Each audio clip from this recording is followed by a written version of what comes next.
لیکن افسوس کے ساتھ ہماری جو حکومتیں پاکستان بننے کے بعد سے آئیں ان کی ہم سمجھتے ہیں کہ نااہلی بھی ایک طرف ہے، اور دوسری طرف کچھ عالمی قوتوں کا بھی پاکستان میں اثر و نفوذ شروع سے ہی رہا۔ شادیاں آپس میں ہوئی، یعنی ایک چچا سنی ہے ایک چچا شیعہ ہے، مثلا اس طرح سے ہوتا ہے۔ ماموں سنی ہے تو مثلا بچے جو ہیں وہ بھانجے جو ہیں وہ شیعہ ہیں، تو آپس میں خاندان بہت زیادہ مکس ہیں وہاں پر۔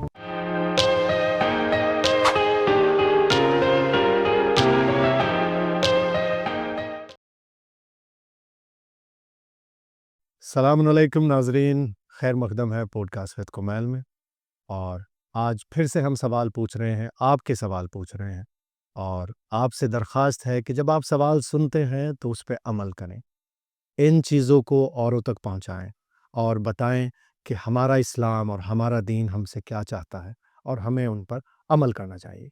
اور آج کا ٹاپک ہے حالات حاضرہ اور فیملی رسپانسبلٹی، اور اس پر روشنی ڈالنے کے لیے آج ہمارے ساتھ موجود ہیں حجت الاسلام والمسلمین علی جناب مولانا سید احمد اقبال رضوی صاحب۔ آپ کا خیر مقدم ہے آگا، اور بہت بہت شکریہ ہماری دعوت قبول کرنے کے لیے۔ آگا ہم سوال پوچھ رہے ہیں ٹاپک کے حوالے سے۔ آپ پاکستان سے تعلق رکھتے ہیں اور وہیں سے تشریف لے کر کے آئیں۔ پہلا سوال ہم پاکستان سے ہی پوچھتے ہیں، پاکستان میں شیعہ قتل عام کیوں ہے؟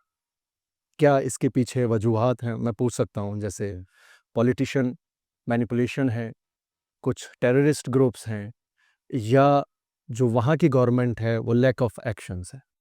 آپ اس پہ جی، بسم اللہ الرحمن الرحیم، الحمدللہ رب العالمین، وصلی اللہ علی سیدنا محمد وعلیہ الطاہرین۔ بہت شکریہ کمیل بھائی جی، اور سب سے پہلے تو میں اپریشیٹ کروں گا کہ بہت زبردست آپ کا پروگرام ہے، اور جن موضوعات کو آپ لے کر چل رہے ہیں یہ سوسائٹی کی ضرورت ہے، بہت شکریہ۔ اور واقعی ایک خدمت ہے سوسائٹی کی، جو پوری دنیا میں جو اردو سننے والے ہیں ان سب کو ایک اچھی گائیڈنس اس سے مل رہی ہے۔ جی، پاکستان میں جو صورتحال ہے دہشت گردی کے حوالے سے اور شیعہ کلنگ کے حوالے سے، تقریباً جب سے پاکستان بنا ہے اس کے بعد سے ہی پاکستان تو ظاہر ہے دو قومی نظریے کی بنیاد پر بنا تھا کہ وہاں پہ تمام مذاہب اور مسالک جتنے بھی ہیں وہ اپنے اپنے عقیدے کے مطابق زندگی گزاریں، لیکن افسوس کے ساتھ ہماری جو حکومتیں پاکستان بننے کے بعد سے آئیں ان کی ہم سمجھتے ہیں کہ نااہلی بھی ایک طرف ہے، اور دوسری طرف کچھ عالمی قوتوں کا بھی پاکستان میں اثر و نفوذ شروع سے ہی رہا، بالخصوص بڑی جو اس وقت سپر پاورز جنہیں سمجھا جاتا ہے، انہوں نے پاکستان میں بہت زیادہ نفوذ کرنے کی کوشش کی، اور ظاہر ہے وہ ان کے اپنے تو یہ حالات اگر شروع سے ہی رہے جب سے پارٹیشن ہوا ہندوستان اور پاکستان؟ پارٹیشن کے بعد تو اس طرح سے نہیں رہا، لیکن بہرحال عزاداری سید الشہداء کے حوالے سے کافی حد تک محدودیت جو ہے وہ شروع سے ہی پیدا کرنے کی کوشش کی گئی تھی، اور اس کے بعد خود سلیبس کا مسئلہ پاکستان میں رہا کہ مثلا جو شیعہ ہمارے حضرات تھے، ہمارے علماء تھے، ہمیشہ سے یہ بات کرتے رہے کہ یعنی پاکستان میں ظاہر ہے کہ ایک اہل بیت علیہ السلام کے اپنے کچھ آئیڈیالوجی ہے، اور شیعہ ایک خاص عقیدے کے مالک ہیں، جیسے اہل سنت خاص عقیدے کے مالک ہیں، تو ان کو ان کے عقیدے کے مطابق چیزیں پڑھائی جائیں، اور ہمیں ہمارے عقیدے کے مطابق ان کی جو تاریخ ہے ان کے مطابق پڑھایا جائے، جو ہماری تاریخ ہے ہمارے مطابق پڑھایا جائے۔ تو اگر ہم یہ کریں کہ بھئی شیعہ جو تاریخ ہے، شیعہ عقیدہ ہے، اگر سنیوں کے اوپر، سنی برادران کے اوپر امپوز کیا جائے، ان کے بچوں پہ امپوز کیا جائے، تو یہ مناسب نہیں ہے۔ جی، ایسے ہی اگر برعکس ہو جیسے کہ پاکستان میں رہا تو وہ مناسب نہیں ہے۔ تو یہ سلسلہ تقریباً پاکستان بننے کے بعد سے رہا۔ بہرحال پاکستان میں یہ کچھ قوتیں جو پاکستان کو اپنے کنٹرول میں رکھنا چاہتی تھیں، ان کا مسئلہ ہی اس طرح سے حل ہوتا ہے کہ پاکستان کے اندر قومی، لسانی، مذہبی ہمیشہ ایک جنگ رہے، جی، اور فرقہ واریت اس میں سب سے زیادہ آسان ترین ان کا کیونکہ پارٹیشن کی بنیاد یہ تھی کہ ہندو مسلمان کے بیس پر پارٹیشن ہوا، لیکن اس کے بعد جو قتل عام خاص طور سے پاکستان میں دیکھا گیا وہ واقعاً بڑا دل دہلانے والا ہے۔ عموماً ابھی کے حالات میں جس طرح کے ویڈیوز اور جس طرح کی چیزیں وہاں سے آتی ہیں، وہ ایسا ہے کہ آپ دیکھ بھی نہیں سکتے. تو یہ حیوانیت اور یہ اس طرح کے منظر یہ خاص طور پہ انسان تو کر نہیں سکتا ہے. جی مطلب دلی زبان سے پوچھ رہا ہوں کہ انسان یہ چیزیں نہیں کر سکتا. ایسے تو اس کا کیا مطلب کوئی حل وہاں پہ اس طرح کا کیا جا سکتا ہے کہ نہیں دیکھیں حل تو خیر اس کی طرف ہم آتے ہیں، لیکن پہلے تو ہمیں مسئلہ سمجھنا چاہیے کہ بہرحال یہ جو پاکستان میں شیعہ سنی فرقہ واریت کا مسئلہ بنا کر جسے پیش کیا جاتا ہے، جی در حقیقت شیعہ سنی مسئلہ نہیں ہے. اچھا ٹھیک ہے جی چونکہ صدیوں سے شیعہ سنی اس خطے کے اندر ساتھ رہتے آئے. جی ہمارے پاکستان میں شاید ہندوستان میں بھی ایسے ہی ہوگا. بلوچستان میں تو شادیاں آپس میں ہوئی نہیں، یعنی ایک چچا سنی ہے ایک چچا شیعہ ہے، مثلا اس طرح سے ہوتا ہے. ماموں سنی ہے تو مثلا بچے جو ہیں وہ بھانجے جو ہیں وہ شیعہ ہیں. جی تو آپس میں خاندان بہت زیادہ مکس ہیں وہاں پر، اور ایک ساتھ لوگ رہتے ہیں، سب کے درد مشترکہ ہیں، ایک ساتھ خوشیاں غمی میں شریک ہوتے ہیں. لہٰذا مسئلہ شیعہ سنی فرقہ واریت کا نہیں ہے. ہاں اختلاف اگر ہم کہیں کہ بھی اختلاف نہیں، اختلافات تو ظاہر ہیں مسالک کے درمیان، لیکن یہ جو اناد اور دہشت گردی والا مسئلہ ہے یہ ایک بیرونی ایجنڈا ہے. جی یہ خاص قوتوں کا ایجنڈا ہے کہ جو ملک کو کنٹرول کرنا چاہتے ہیں اور اپنے مفادات حاصل کرنا چاہتے ہیں. پاکستان افسوس کے ساتھ یہ 75 سالوں سے غلامی کی زنجیروں میں جکڑا ہوا ہے. تو وہ جو جنہوں نے غلام بنایا ہوا ہے، یعنی سپر پاور جو ہماری قوتیں ہیں، وہی چاہتی ہیں کہ ملک کے اندر یہ ساری چیزیں رہیں. اور دوسرا بہرحال اگر میں تھوڑا سا اس کا دوسرا پہلو دیکھوں تو انقلاب اسلامی ایران سے بہرحال جو عالمی قوتیں تھیں وہ بہت زیادہ پریشان ہوئیں. جی ٹھیک ہے، اور پوری دنیا میں اہل بیت علیہ السلام کے چاہنے والے جہاں کہیں بھی تھے انہیں ایک پریشانی پیدا ہو گئی کہ جس طرح سے اسلامی انقلاب ایران میں آیا ہے اس کے اثرات پوری دنیا میں زیر مترتب ہوئے ہیں. اور بالخصوص جو بارڈر کے ممالک ہیں اس میں پاکستان شامل ہے، تو وہاں ظاہر ہے کہ اس کا اثر بہت زیادہ ہے. تو وہ یہ سمجھتے ہیں کہ پاکستان جیسے ممالک کے اندر شیعوں کو ڈرا کے رکھا جائے، دھمکا کے رکھا جائے، ان کی نسل کشی کی جائے، جینوسائڈ کیا جائے، ان کی عزاداری کو محدود کیا جائے، جو ان کی پاور ہے، عزاداری پاور ہے. انقلاب اور نہ پھیل سکے. جی یعنی وہ یہ سمجھتے ہیں کہ بھئی مثلا یہ لوگ جو ہیں ہماری راہ میں رکاوٹ بنیں گے یا مفادات کو ہمارے ٹھیس پہنچائیں گے. لہٰذا شیعوں کو کسی طرح سے الجھا کے رکھنا ہے، دبا کے رکھنا ہے، آئسولیٹ کرنا ہے، انہیں پولیٹیکلی جو ہے بالکل آئسولیٹ کرنا ہے، سوشلی ان کو آئسولیٹ کرنا ہے، اور ان کو ایسا کر دیا جائے کہ بھئی ایک بالکل اچھوت بن جائیں.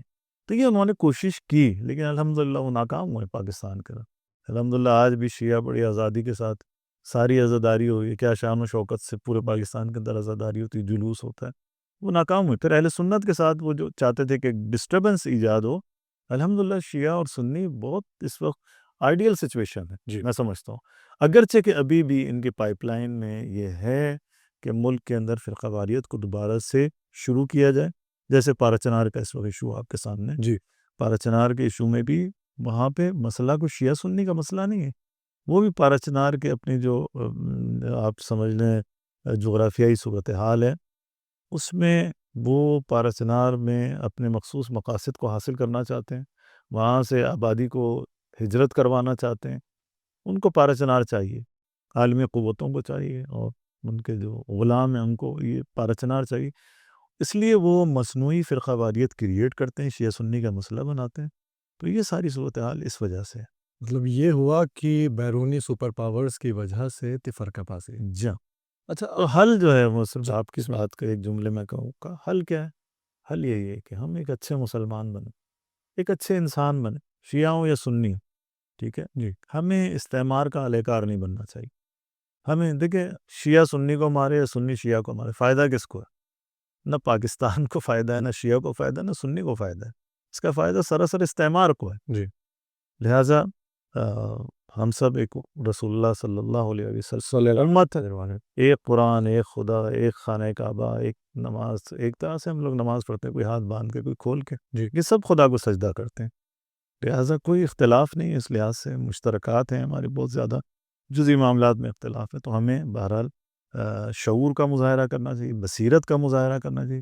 استعمار اور شیاطین جن و انس کا ہمیں اہلکار نہیں بننا چاہیے. سب سے حل یہی ہے کہ ہم جو ہے شعور اتحاد کا شعور پیدا کریں۔ حالا جب آپ نے کہا کہ اچھا انسان بنے، مسلمان بنے، ہم بات کرتے ہیں شیعہ کی۔ اصلی شیعہ ہے کیا؟ شیعہ کا وجود کیا ہے؟ کیا شیعہ جب بھی تھا یا شیعہ سنی جب بھی تھا؟ لفظ بدل کے کہوں کہ رسول خدا کے زمانے میں بھی شیعہ سنی تھا، اور اگر تھا تو شیعہ ہے کیا؟ مولا علی کا شیعہ کون ہے؟ جی، شیعت نام ہے مولا علی علیہ الصلوۃ والسلام کی پیروی کا، جی ٹھیک ہے، اور یہ جو پیروی ہے، ہم مولا علی علیہ الصلوۃ والسلام کی جو پیروی کرتے ہیں جی وہ اس وجہ سے کرتے ہیں کہ چونکہ رسول خدا صلی اللہ علیہ وآلہ صلی اللہ وسلم نے محمد وآلہ ان کی پیروی کا حکم دیا ہے، اور ظاہر ہے کہ رسالت مآب صلی اللہ علیہ وآلہ وسلم صلی جس چیز کا حکم دیتے ہیں وہ اپنی طرف سے نہیں دیتے، وہ خدا کی طرف سے۔ تو بس جو تاریخ میں مولا علی کے پیروکار کہلائے، جیسے ابو ذر، جی جیسے سلمان، جیسے مقداد، ٹھیک ہے، ابن عباس، یہ لوگ مولا علی کی شیعہ کہلائے گئے تاریخ میں۔ تو آج بھی شیعہ وہی ہے کہ جو مولا علی علیہ الصلوۃ والسلام کا پیروکار ہے۔ جی لہٰذا جب ہم پیروی کی بات کرتے ہیں کہ مولا علی کا پیروکار کون ہے، تو اس کے کئی پہلو ہیں، جی ٹھیک ہے نا۔ اب جب ہم کہتے ہیں پیروی کرنا، تو پیروی کرنے کا مطلب فقط ایک جہت سے نہیں ہے، ایک پہلو سے نہیں ہے کہ مثلا ہم مولا علی کو مانتے ہیں، یعنی ایمان رکھتے ہیں علی کی ولایت کے اوپر، ظاہر ہے یہ تو بیس ہے، جی اس میں تو کوئی شک ہی نہیں کہ ہم، ظاہر ہے جب تک ایک انسان ایمان نہیں لے کر آئے گا، تو ایمان لائے گا تو پھر عمل کا سلسلہ شروع ہوتا ہے نا۔ جی جب بیس ہی نہیں ہوگی تو آپ باقی کام کیسے کریں گے؟ لہٰذا ایمان ضروری ہے شیعہ بننے کے لیے۔ لہٰذا ولایت علی پر ایمان رکھنا، مولا علی علیہ الصلوۃ والسلام اور اولاد علی پر، یعنی 12 اماموں علیہ السلام کے اوپر ایمان رکھنا اور ان کی پیروی کا عزم کرنا، جی یہ شیعہ کہلاتا ہے۔ لہٰذا فقط زبان سے کہنا کافی نہیں، کر کے مولا علی علیہ الصلوۃ والسلام کی جو ولایت ہے اس کے 3 ارکان ہیں، 3 ارکان۔ ایک دل سے جی ایمان لانا، زبان سے اقرار کرنا، اور اعضاء و جوارح سے عمل کرنا، جی ٹھیک ہے، یہ روایات میں کہا گیا ہے، ٹھیک ہے۔ اور روایت ہے نا کہ بھی جیسے قرآن، یا علی مثلوں کا فی امتی کا مثل قل هو اللہ احد، رسول خدا صلی اللہ علیہ وسلم نے ارشاد فرمائے کہ یا علی تمہاری مثال میری امت میں قل هو اللہ احد جیسی، کہ جس نے جیسے قل هو اللہ احد ایک دفعہ پڑھا آپ نے تو 1/3 قرآن ختم جی کیا، 2 دفعہ پڑھی تو 2/3، اور اگر 3 دفعہ قل هو اللہ پڑھی تو پورا قرآن ختم کر لیا۔ تو رسالت مآب صلی اللہ علیہ وآلہ وسلم ارشاد صلی فرما رہے ہیں اللہ کہ یا علی آپ کی مثال قل هو اللہ احد جیسی، جس نے آپ کو دل سے چاہا 1/3 قرآن کو ختم کیا، سبحان اللہ۔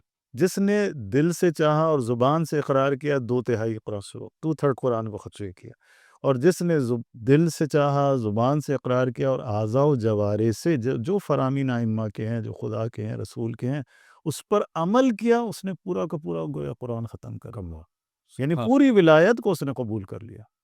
تو یہ ہیں ارکان ولایت علی ابن ابی طالب، یہ ہے شیعہ ہونے کی نشانی۔ لہٰذا ظاہر ہے کہ خود زبان سے اقرار کرنا یا دل سے ایمان رکھنا یہ بہت بڑی بات ہے، بہت بڑی بات ہے، لیکن شیعہ اس وقت تک مکمل نہیں ہوتا، اس کا ایمان مکمل نہیں ہوتا جب تک ایمان کے ساتھ عمل صالح نہ ہو۔ آپ قرآن مجید اٹھا کر دیکھیے، جہاں بھی ایمان کا تذکرہ ہے وہاں عمل صالح ساتھ ساتھ، بے شک ٹھیک ہے۔ تقریباً تمام آیات کو، اکا دکا ایسی آیات ہوں تو الگ بات ہے، یعنی اکا دکا، لیکن جو میکسیمم آیات ہیں وہ ایمان کے ساتھ عمل صالح کو بیان کرتی ہیں، جس سے سمجھ میں آتا ہے کہ مومن کے لیے ایمان کے ساتھ ساتھ عمل صالح انجام دینا ضروری ہے۔ لہٰذا آپ احادیث اٹھا کر دیکھیں، اگر جو مولا علی علیہ الصلوۃ والسلام کی احادیث ہیں، خود باقی ائمہ کی، امام جعفر صادق علیہ الصلوۃ والسلام کی بہت زیادہ احادیث ہیں اس حوالے سے۔ لہٰذا مثلا امام مولا علی علیہ الصلوۃ والسلام کا فرمان ہے کہ اوصیکم بتقوی اللہ وصدق الحدیث، کہ تم اگر ہمارے شیعہ ہو تو میں تمہیں کیا وصیت کر رہا ہوں؟ اللہ کا تقوی اختیار کرنے کی، جی یہ تمہیں وصیت ہے۔ اور کیا؟ صدق الحدیث، یعنی ہمیشہ سچ بولو۔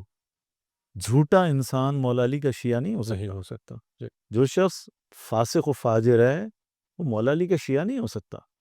باتقوی انسان مولا علی کا شیعہ ہے. جی ٹھیک ہے.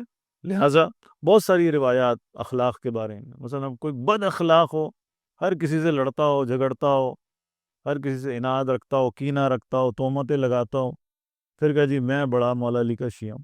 یہ تم کیسے شیعہ ہو؟ تم تو شیعت کی بدنامی کا باعث بن رہے ہو.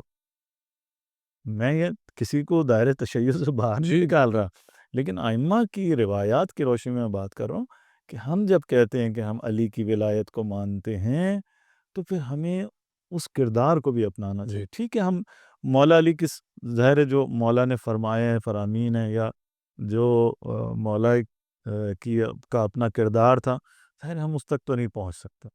ہم تو حتیٰ قمبر کے کردار تک بھی نہیں پہنچ سکتے. آپ حضرت فضا کے کردار تک بھی نہیں پہنچ سکتے جو ان کے خادم تھے، ان کے قدموں کی خاک بھی نہیں ہیں. لیکن بہرحال آپ کو آپ کی کردار سے اہل بیت علیہ السلام کے کردار کی خوشبو آنی چاہیے. آپ کی گفتار سے، آپ کے لب و لہجے سے، آپ کے ادب کو دیکھ کے لوگ کہیں کہ یہ امام جعفر صادق علیہ السلام کا شیعہ ہے، جی یہ مولا علی کا شیعہ ہے، یہ جناب زہرا کی ماننے والی کنیز ہے. ایسا اخلاق نہ ہو کہ جس سے لوگ جو ہیں وہ تنگ ہو. روایات میں کہا گیا کہ دیکھو شیعہ کون ہے؟ جو عقل مند ہوتا ہے. جی ٹھیک ہے، یعنی فقط جذباتی نہیں ہوتا. ہر جگہ جذبات ضروری ہیں انسان کے لیے، احساسات ضروری ہیں، لیکن احساسات عقل کی روشنی، عقل کے سائے میں. تو جہاں عقلانیت ہوگی نا وہاں تشیع پائی جائے گی. آج دنیا کے اندر آپ دیکھ لیں الحمدللہ ہماری جو لیڈرشپ ہے اسے یعنی اس وقت مانا جاتا ہے کہ بھئی ماشاءاللہ حکمت میں، سیاست میں، تدبیر میں، بے شک اور جس طرح سے آپ موقف اختیار کرتے ہیں وہ واقعاً ایک بہت زبردست موقف ہوتا ہے. دنیا کے عقلاء اس موقف کو قبول کر رہے ہیں. جیسے مکتب اہل بیت علیہ السلام کی آئیڈیالوجی ہے دنیا میں کس وجہ سے پھیل رہی؟ اس کے موقف کی وجہ سے، اس کی عقلانیت کی وجہ سے، اس کے کردار اور صداقت کی وجہ سے. لہٰذا شیعہ وہ ہیں کہ جو ایمان رکھتا ہے، زبان سے اقرار کرتا ہے اور اعضاء و جوارح سے عمل کرتا ہے. جی تو مطلب یہ ہوا کہ ماننا بھی ضروری ہے، جاننا بھی ضروری ہے، اور ان کی ہدایت پہ عمل کرنا بھی بہت ضروری ہے. وہی اصلی شیعہ. البتہ میں صرف میں ایک بات کا اضافہ کروں گا کہ یعنی ظاہر ہے کہ ہم سب گناہ گار، یعنی مجھ سمیت، جی ہم بھی مولانا، جی ٹھیک ہے نا، لیکن ہم سب خطا کار ہیں. جی ہم سے کوتاہیاں ہوتی ہیں. یعنی میں یہ نہیں کہہ رہا کہ ہمیں بالکل مولا علی کے جیسے ہو جانا چاہیے، جعفر صادق، ہم تو نہیں بن سکتے ان کی طرح کے.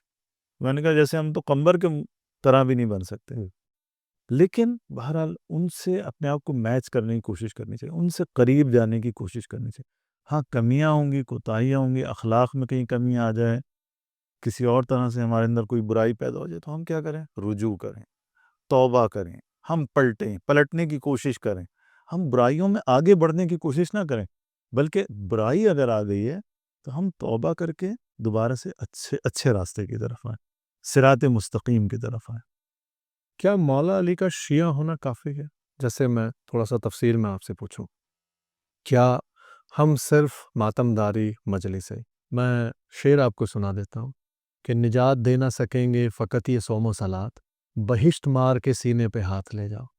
کیا جنت اتنی سستی ہے کہ صرف یا حسین یا حسین، یا صرف یا علی یا علی، جو ممبروں سے اعلان ہوتا ہے کہ جنت آپ کے لیے بٹ رہی؟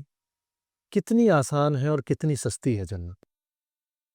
یہ جنت سستی بھی ہے اور مہنگی بھی ہے. جی ٹھیک ہے، سستی ان کے لیے کہ جو ایمان کے ساتھ ساتھ ہماری صالح انجام. جی اور ظاہر ہے کہ مہنگی اگر اس کے پہلو اگر ہم دیکھیں تو واقعی جنت کے لیے بڑی بڑی قربانیاں دینی پڑتی ہیں، زحمت کرنی پڑتی ہیں. آیت اللہ بہشتی بہت بڑے فیلسوف بھی تھے، بہت بڑے دانشور تھے، اور انقلاب کی اوائل کے ان بانیوں میں سے انقلاب کے جو شہید ہوئے. تو وہ اکثر یہی کہا کرتے تھے کہ جنت کو جو ہے نا، وہ جنت تمہیں مفت میں نہیں ملے گی، بلکہ اس کی قیمت ہے. جی قیمت ہے جنت کی، لہٰذا قیمت ادا کرنی پڑی. تو قیمت کیا ہے؟ عمل صالح ہے. جی ٹھیک ہے نا، واجبات کی ادائیگی ہے، محرمات سے پرہیز ہے، خدا کی بندگی ہے، خدا کی اطاعت ہے، رسول اور اولاد رسول کی اطاعت ہے. ٹھیک ہے نا. اگر کوئی شخص یہ کام نہیں کرتا اور اس چیز کا انکار کرے کہ بھئی ہمیں عمل کی ضرورت نہیں ہے، تو ایسے شخص کو واقعاً اپنے بارے میں سوچنا چاہیے. کم از کم یہ مولا علی علیہ الصلوۃ والسلام کا دین یہ نہیں ہے، جی اہل بیت علیہ السلام کا دین یہ نہیں ہے. وہ تو اپنے تمام اصحاب کو بار بار ورع، اجتہاد، تقوی، پرہیزگاری، اعلیٰ اخلاق، عقلانیت اور عبادات کی طرف راغب کر رہے. اگر آپ دیکھیں، اگر فقط زبانی چیزیں کافی ہوتی ہیں یا دل سے ایمان لانا کافی ہوتا تو ابو ذر کو نماز پڑھنے کی کیا ضرورت تھی؟ جی سلمان کو نماز پڑھنے کی کیا ضرورت تھی؟ عبادات کرنے کی کیا ضرورت تھی؟ یہ سارے اپنے زمانے کے بڑے بڑے عبادت گزاروں میں ان کا شمار ہوتا، بے شک بڑے بڑے پرہیزگاروں میں، بڑے بڑے جنہیں کہیں کہ زاہدوں میں ان کا شمار ہوتا تھا. ٹھیک ہے. سلمان کے پاس کیا تھا؟ سلمان یعنی ایک پھٹے ہوئے کپڑے ہوتے تھے، بس ایک آدھ برتن ہوتا تھا، ایک آدھ بستر یا ایک چادر ہوتی تھی ان کے پاس. یہ ان کی زاہدانہ زندگی تھی. جی سلمان ایسے تو سلمان نہیں بنے. آپ کہیں گے فقط ایمان رکھتے تھے اور مولا کی فرامین پہ عمل نہیں کرتے تھے. نہیں، سلمان ایسے نہیں تھے. سلمان تو مولا علی کے دل میں بھی اگر کوئی بات ہوتی تھی اس سے سمجھنے کی کوشش کرتے تھے، اس پر بھی عمل کرنے کی کوشش کرتے تھے. ابھی مولا نے زبان سے اس کو بولا نہیں تھا. تو مثلاً ہم افسوس کے ساتھ کہتے ہیں کہ جی مثلاً عزاداری، ہماری عزاداری سید الشہداء، ظاہر ہے کہ وہ تو ہمارا آپ کا سب کا ایمان، ہمارے آباء و اجداد کا ایمان ہی ہے کہ عزاداری ہماری شہرگ حیات ہے. جی مذہب کی شہرگ حیات ہے. اس وقت اگر عزاداری کو تشیع سے نکالا جائے تو ہمارے دامن میں کچھ بھی کچھ نہیں بچتا. ٹھیک ہے نا. لہٰذا یہ تو ہے، لیکن آپ یہ کہیں گے جی عزاداری کے ساتھ دیگر واجبات کی ضرورت نہیں. مثلا نماز، کوئی کہ نماز کی ضرورت نہیں ہے، روزے کی ضرورت نہیں ہے، حج کی ضرورت نہیں، زکوٰۃ خمس دینے کی ضرورت نہیں. تو یہ انتہائی غلط بات ہے. یہ اس شخص کو غلط فہمی ہے اور اسے ڈرنا چاہیے خدا سے، اہل بیت سے ڈرنا چاہیے، مولا علی سے ڈرنا چاہیے، امام صادق سے ڈرنا چاہیے اسے، کہ جو بانی ہیں تشیع کے، جو تشیع کو جنہوں نے انٹروڈیوس کروایا، ان کا دین تو یہ نہیں. اگر ہم مولا، جی میں صرف ایک جملہ بس، جی بسم اللہ. امام جعفر صادق علیہ الصلوۃ والسلام، آپ نے وہ واقعہ سنا ہوگا کہ جب آخری وقت تھا امام صادق علیہ السلام کا تو اپنے تمام خاندان والوں کو انہوں نے جمع کیا، اور جمع کرنے کے بعد امام صادق علیہ الصلوۃ والسلام نے کہا کہ میں وصیت کرنا چاہتا ہوں، سب کو بلاؤ. جب سب جمع ہو گئے تو مولا نے صرف ایک جملہ کہا کہ دیکھو میرے خاندان والوں، جو خونی رشتہ دار ہیں، ان کو فرما رہے ہیں، اپنے بچوں کو فرما رہے ہیں. کیا فرما رہے ہیں؟ کہ من استخف بصلاۃ لا تنال شفاعتنا من استخف بصلاۃ.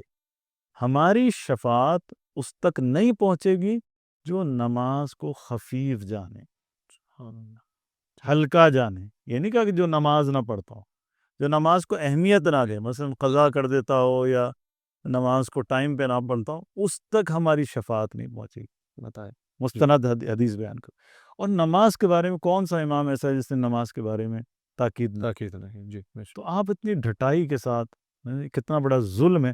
عزاداری کو نماز سے آپ مقابلہ کرتے ہیں اور ٹکراتے ہیں کہ گویا جو عزادار ہے وہ نمازی نہیں، جو نمازی ہے وہ عزادار نہیں.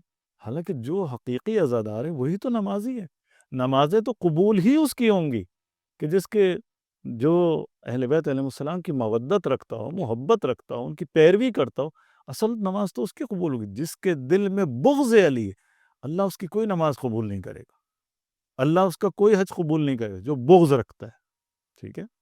لہٰذا نمازیں ہیں ہی اس کے لیے جو محبت علی رکھتا ہو. تو یہ تو آگا کہیں تو سونے پہ سہاگا ہو کہ دل میں محبت علی اور ہم سجدے میں، تو یہ تو اور سونے پہ سہاگا ہو. تو مومن کو یہ چاہیے کہ مجلس و ماتم بھی کرے، نماز و روزہ بھی کرے. اگر ان میں سے کسی ایک چیز کو بھی چھوڑتا ہے تو وہ ہم کہیں گے کہ بالکل جنت کے راستے پہ تو نہیں ہے. جی. دوسرا آگا، خیر بہت شکریہ آپ کا کہ آپ نے بڑے بہتر، یہ ہمارا ایک ٹاپک ابھی کمپلیٹ ہو رہا. اب ہم دوسرے کی طرف آتے ہیں. سوال ہے آگا کہ بھائی کے بہن پہ کیا حقوق ہے، چاہے باہی جو بھائی ہے وہ شادی شدہ ہے یا کنوارا ہے. دیکھیں، بھائی بہن کا رشتہ تو ظاہر ہے ایک خونی رشتہ ہے، جی اور صلہ رحمی کے اعتبار سے بہت زیادہ ایک دوسرے کے اوپر حقوق عائد ہوتے ہیں. واجبات میں سے ہے کہ دونوں بہن اور بھائی کا جو رشتہ ہے وہ برقرار رہے. جی کوئی ایسا عمل انجام نہ دیا جائے جس سے یہ رشتہ منقطع ہو. اور ظاہر ہے کہ یہ جو صلہ رحمی قطع رحمی میں تبدیل ہوتی ہے، اس کی ایک بہت بڑی وجہ کیا ہے کہ جب آپ اپنے جن سے صلہ رحمی کرنا واجب ہے، یعنی بہن بھائی اور خونی رشتے جو ہیں، جب آپ ان سے ان کے حقوق نہیں دیتے ہیں آپ، جی ٹھیک ہے، ان سے زیادتی کرتے ہیں، حق تلفی کرتے ہیں، تو کیا ہوتا ہے؟ صلہ رحمی منقطع ہو جاتی ہے. ٹھیک ہے. تو یہ جو بہن بھائی کا رشتہ ہے، ظاہر ہے یہ بھی ایک بڑا پاکیزہ رشتہ ہے. اللہ نے اسے اہمیت دی ہے، اور یہ رشتہ جو ہے وہ ایک پاکیزہ اور مقدس رشتہ ہے جسے برقرار رہنے کا حکم دیا گیا ہے. لہٰذا بہن بھائی جو ہے وہ چاہے شادی شدہ ہو، جی چاہے شادی شدہ نہ ہو، ہر صورت میں اس کی ذمہ داری بنتی ہے کہ وہ اپنی بہن کا خیال رکھے. ٹھیک ہے، چاہے بہن چھوٹی ہو یا بڑی ہو، اس کی ذمہ داری بنتی ہے، چونکہ بہرحال بہنیں جو ہیں یا والد کو سرپرست سمجھتی ہیں، اس کے بعد ظاہر ہے بھائی جو ہیں وہ سرپرست ہوتے ہیں. جب ہم کہہ رہے ہیں ذمہ داری، تو اگر والد، جب آپ نے کہا کہ والد اس یا تو قابل نہیں ہے جی یا عمر زیادہ ہے، اس صورتحال میں بھائی بہن کی شادی کی ذمہ داریاں، ان کے خرچات کی ذمہ داریاں اٹھا سکتا ہے نہیں یا اٹھانا چاہیے؟ نہیں اٹھا بھی سکتا ہے، اور ظاہر ہے کہ ایک بڑے بھائی کی حیثیت سے صلہ رحمی کا جو تقاضا ہے، جو حقوق ہیں بہن بھائی کے حوالے سے، تو بہن کا حق بنتا ہے کہ بھائی جو ہے وہ اس کی اس سلسلے میں ہیلپ کرے. جی ٹھیک ہے نا، کیونکہ وہ ہے عورت، ایک بچی ہے، جی ابھی جوان ہوئی ہے، وہ فرض کر لیجیے والد نہیں ہے یا والد اس قابل نہیں ہے، بیمار ہے، بیڈ کے اوپر پڑا ہوا ہے، تو بڑے بھائی کی ذمہ داری بنتی ہے، بڑا بھائی باپ کی جگہ پر. جی لہٰذا اس کا فرائض میں سے ہے کہ وہ اپنی اس بہن کا خیال رکھے، اس کے نان نفقے کا خیال رکھے، جی اس کے ازدواج کے حوالے سے اگر اس کو مثلا اس سن میں پہنچ چکی ہے، اس کا انتظام کریں اور اچھی جگہ پر اس کی شادی کریں. جی یہ فرائض میں سے ہے، یہ اسلامی اخلاق میں سے ہے. ماشاء اللہ، احسن. اگر اسی سوال میں ایک اور سوال، اور یہ ہمارا آخری سوال ہے. ہمارے پروگرام میں 5 سوال ہوتے ہیں. ہم نے رکھا ہوا ہے کہ 5 سوال سے زیادہ ہم کرتے نہیں. 5واں سوال یہ ہے کہ ہم کسی کی بیٹی کو بیاہ کر کے اور بہو بنا کر کے اپنے یہاں لے کر کے آئے، اور ہم اس پہ تشدد کریں، ہم اس پر ظلم کریں، یا اس کے والدین اس قابل نہیں کہ بحیثیت ہمیں کچھ دے سکیں دہیج کی صورت میں، اور ہم ان کو پریشان کریں. اس پہ اسلام کیا کہتا ہے؟ اور سوال یہ بھی تھا کہ ایسے لوگوں کا حشر میں ہوگا کیا؟ یعنی ایسی بہو جو جہیز نہ لا سکے. جی، جہیز نہ لا سکتی ہو یا اس قابل نہ ہو. ایک یہ بھی ہوتا ہے کہ پریشان کیا جاتا ہے. جی دیکھیں، ایک تو پہلی بات تو یہ کہ اسلامی طریقہ کار کے مطابق عورت کے اوپر جہیز کوئی واجب نہیں ہے. جی ٹھیک ہے نا، ماں باپ کے اوپر جہیز دینا بیٹی کے لیے وہ واجب نہیں ہے. یہ تو بیٹے کی ذمہ داری ہے کہ وہ لوازمات کو فراہم کرے. جی اور مولا علی علیہ الصلوۃ والسلام اور جناب زہرا سلام اللہ علیہ کی سیرت میں ہم یہ دیکھ سکتے ہیں جی کہ رسول خدا صلی اللہ علیہ وآلہ وسلم نے مولا علی علیہ الصلوۃ والسلام کی جو زرہ تھی اسے بیچ کر ہی جناب زہرا سلام اللہ علیہ کا وہ سارا جہیز جو ہے وہ تیار کیا تھا. تو یہ تو ایک بات شرعی اعتبار سے ہے. باقی عرفی اعتبار سے اگر کوئی استطاعت رکھتا ہے، جہیز دینا چاہتا ہے، عرف عام میں جسے قبول کیا جاتا ہو، معمولی سا جو جہیز ہوتا ہے وہ دینے میں کوئی حرج نہیں ہے. لیکن جو لینے والے لوگ ہیں ان کو لالچ نہیں کرنی چاہیے، انہیں کوئی واجب نہیں سمجھنا چاہیے کہ بھئی جو بہو لے کر آ رہے ہیں، جو بیٹی ہم لے کر آ رہے ہیں کسی گھر سے، اس کو ضرور ہی جہیز دینا چاہیے. جی اس کے اوپر واجب نہیں ہے جہیز دینا. ٹھیک ہے، لیکن اگر وہ لے کر آ رہے ہیں اپنی بیٹی کی خوشی میں، یا مثلا وہ ایک گفٹ کے طور پہ دینا چاہتے ہیں، تو آپ کو ایکسیپٹ کرنے میں کوئی حرج نہیں ہے. لیکن اس بنیاد پر کہ بیٹی جہیز لے کر آئی یا نہیں لے کر آئی تو آپ اس کو تانا دے رہی ہیں یا اس کو زد و کوب کر رہی ہیں، تشدد کر رہے ہیں آپ اس کے اوپر، آپ نے اس کی زندگی ازیرن کر دی ہے، تو میں سمجھتا ہوں کہ یہ اخلاق اہل بیت نہیں ہے، یہ انسانی اخلاق ہی نہیں ہے. جی ٹھیک ہے، شادی جہیز سے نہیں ہوتی ہے. شادی دو روحوں کا معاملہ ہے. جی دو روحیں آپس میں ان کا ملاپ ہوتا ہے. دو جسم تو ٹھیک ہے ملتے ہیں، لیکن اصل میں دو روحوں کا ملاپ ہے، دو بے شک. دلوں کا ملاپ ہے. شادی کا ایک بہت بڑا پرپس جو قرآن مجید نے بیان کیا اور روایات کے اندر ملتا ہے وہ یہ کہ پاکیزہ نسل آگے بڑھے. کتنا مقدس کام ہے.